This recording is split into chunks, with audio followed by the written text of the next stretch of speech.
Hello, everyone. My name is Justin Sturgill, and I am going to be reviewing the book called Relentless From Good to Great to Unstoppable by Tim S. Grover.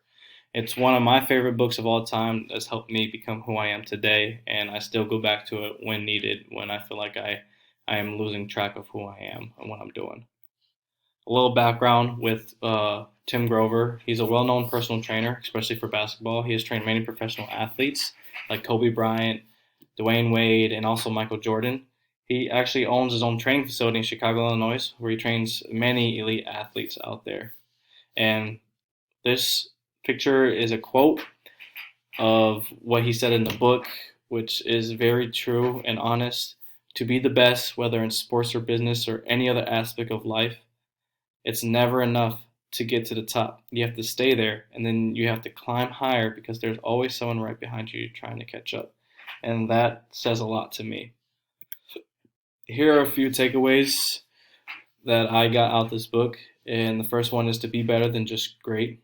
I mean, being great is amazing, but you want to strive to be better.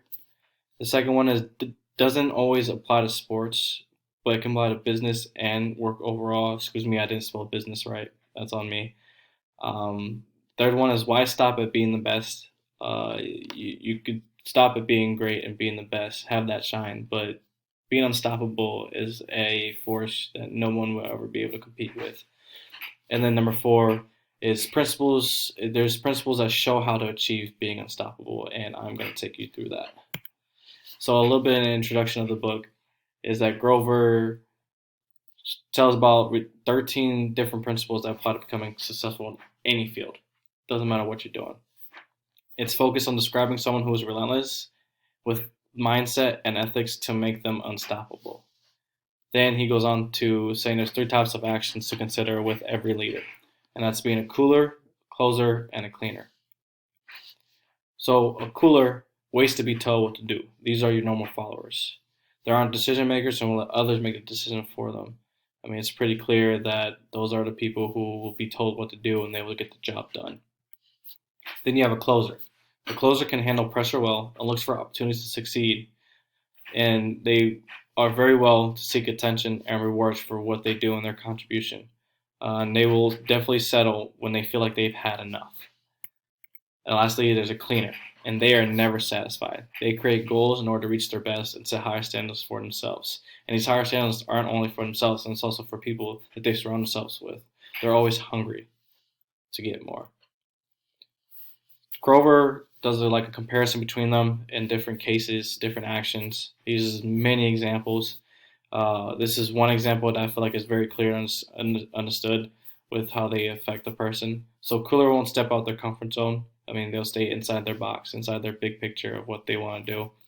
Closer would take on any risk, any task, as long as they have time to prepare. A cleaner won't hesitate or think about anything. And for my example, they're like Nike. They just do it.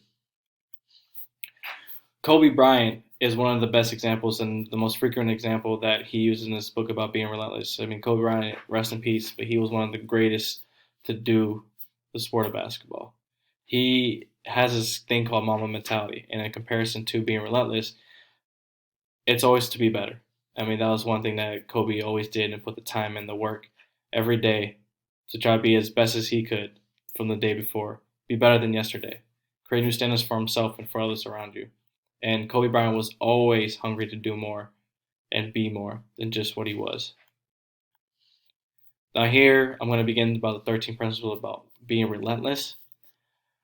First one, you go harder when everyone else has had enough. So basically, when everybody else has given up or they've settled, you go harder than them, no matter what, even when you feel like you've had enough. Second one is you go into the zone and control the uncontrollable. You shut out everything around you. You stay in the clear picture of what you have to accomplish and what you have to do. Next one is you know exactly who you are. And this is basically just self-awareness. You know who you are, what's going on around you. Next, you have a dark side that refuses to be taught. Now, it's not exactly what you think it is. He gives many examples of just saying that no matter what, this other side of you has to be the key to drive because you've been taught and be told ever since growing up to hide your instincts. But well, in these 13 principles, instincts matters when you're trying to be relentless. Next one is you're not intimidated by pressure. You dive on that. So you basically, it's fueling the flame. When pressure happens to come upon you, it fuels you. You can take that and use that for whatever you need. After that, when everyone hits the in case of emergency button, they're all looking at you. And what he means by that is that you have to have the confidence, determination to recognize when things aren't working and have the knowledge and ability to adapt to that. So that means you have to be prepared for every and any situation that happens. You should always have different plans of execution. And what I mean by that is you always have different ways in order to be successful in anything you're trying to accomplish. Next one after that is you don't compete with anybody. You find your opponent's weakness and attack.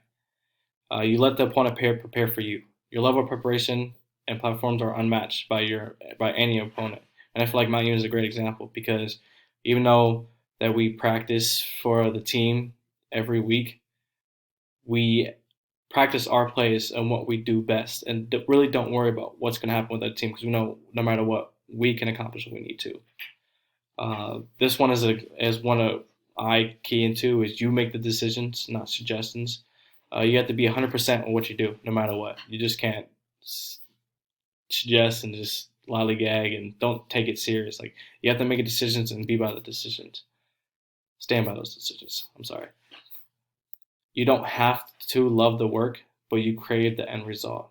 So you don't have to love everything you do about your job or where you're working or what you're doing. But as long as the results show, then that's the important part. After that, you'd rather be feared than liked. This is what many of us, I feel, struggle with. And we struggle because a lot of us would rather be liked by everybody than have people fear us. But as Grover explains it, with this principle, you will be more feared and respected. But it doesn't mean you are mean. It doesn't mean you're a jerk. You lead by action, not by words. You are very well respected by showing the work you do and how you do it. Next is your trust. You trust very few people, and they better not let you down. I use my example of what I call my PBFs, which is the Peanut Butter Falcons. Great movie, but no, I have a group of friends that I trust for the most part, 100% of the way, no matter what. And then also Malcolm X. The thing is with Malcolm X is when I learned when I took a class about Malcolm X is he never fully trusted anybody. He always had 75% trust and 25 to himself. So he didn't give everybody 100% of trust, but he still had a few people he would always rely on. With these last two is you don't recognize failure. You know that there's more than one way to get what you want. And it kind of keys into like having that different directions of execution to knowing that if you fail on this one, you still have more to go to try and accomplish the goal because it's just not one way of doing it. Working around that brick wall. Last one is you don't celebrate your achievements. You always want more.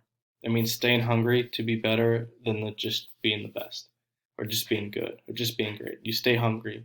You're always trying to feed yourself to be better and be more every day. Now, a little bit about the book.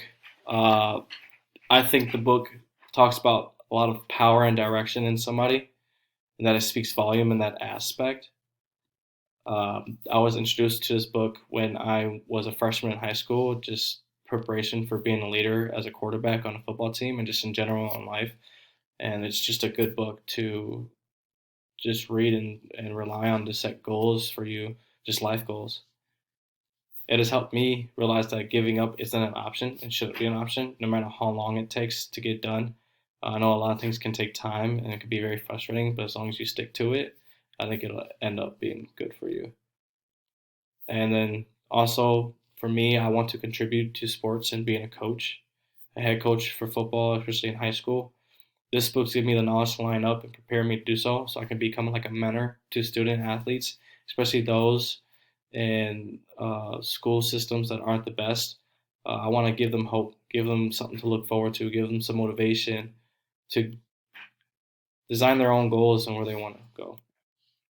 And for everybody else, I'd say it's the best book to motivate yourself and others, especially younger athletes. It causes you to think about your own worth ethic, questions you a little bit, and see how much of a difference can you make now.